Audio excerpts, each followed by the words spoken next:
Hi, hello, வணக்கம் எல்லாருக்கும். எல்லோரும் எப்படி இருக்கீங்க? நல்லா இருக்கீங்களா? கண்டிப்பாக நல்லா இருக்கீங்கன்னு நினைக்கிறேன். So this video sponsored by Mod app. வாங்க வீடியோக்குள்ளே போகலாம். வீடியோக்குள்ளே போகிறதுக்கு முன்னாடி நம்ம வீடியோவில் எதை பற்றி பார்க்க போகிறோங்கிறத பார்க்கலாம். இப்போ நம்ம ஆஸ் யூஷுவல் நம்மளோட மில்லட்ஸில் ஒரு டிஃப்ரெண்ட் ஸ்வீட்டு தான் பார்க்க போகிறோம். இது எல்லாத்துக்கும் கண்டிப்பாக பிடிக்கும்னு நினைக்கிறேன். ஸ்வீட்னாவே எல்லாத்துக்கும் அந்த கேசரி அப்படிங்கிறது ரொம்ப எல்லாத்துக்கும் பிடிச்சமான ஒன்று. நம்ம ரவையில் தான் கேசரி செய்வோம். ஆனால் இந்த டைம் டிஃப்ரெண்ட்டாக நம்ம குதிரைவாளியில் கேசரி செய்ய போகிறோம். இது ஒரு மில்லட்டு. ஸோ இது எல்லாத்துக்கும் நல்ல பெனிஃபிட் இருக்குது. நல்ல ஹெல்த் இஷ்யூஸ் வராமல் கண்டிப்பாக இது உங்களுக்கு ஹெல்ப் பண்ணுங்கள்.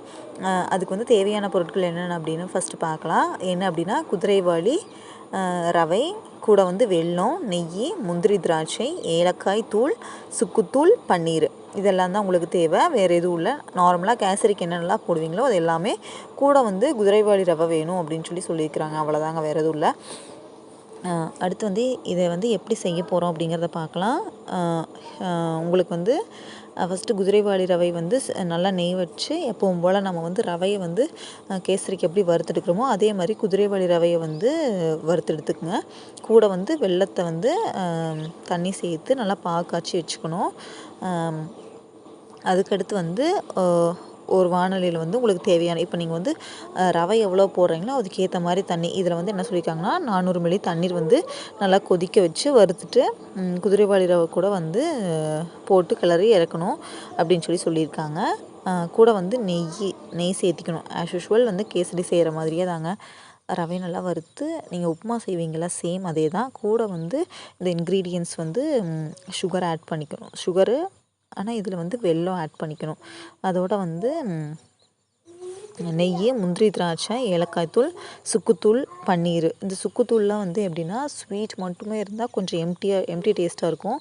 ஸோ ஸ்வீட்டு கூட சுக்குத்தூள் சேர்த்திங்கன்னா கொஞ்சம் காரமாகவும் இருக்கும்போது கொஞ்சம் இந்த ஸ்வீட் சாப்பிடும்போது எல்லாத்துக்கும் த்ரோட் பெயின் அந்த மாதிரிலாம் ஏதாவது வரும். ஸோ அதுக்கு இது நல்ல பெனிஃபிட்டுங்க. ஸோ இதை கண்டிப்பாக எல்லோரும் ட்ரை பண்ணி பாருங்கள். குதிரைவாளி யூஸ் பண்ணும்போது பாரு கார்போஹைட்ரேட்ஸ் எடுத்துகிட்டே இருக்கோம் அப்படின்னு நினைக்கிறவங்களுக்கு இது கொஞ்சம் ஒரு சின்ன சேஞ்சஸ் மாதிரி இருக்கும். நீங்கள் கேசரி சாப்பிட்ட மாதிரியும் ஆச்சு, ஸ்வீட் சாப்பிட்ட மாதிரியும் ஆச்சு, மில்லட்ஸ் எடுத்துக்கிட்ட மாதிரியும் ஆச்சு. இதனால் உங்களுக்கு எந்த ஒரு சைடு எஃபெக்ட்ஸும் இருக்காதுங்க. ஸோ கண்டிப்பாக இதை ட்ரை பண்ணி பாருங்கள். இது எல்லாத்துக்குமே ரொம்ப பிடிச்சமான ஒரு ஸ்வீட்டாக இருக்கும்.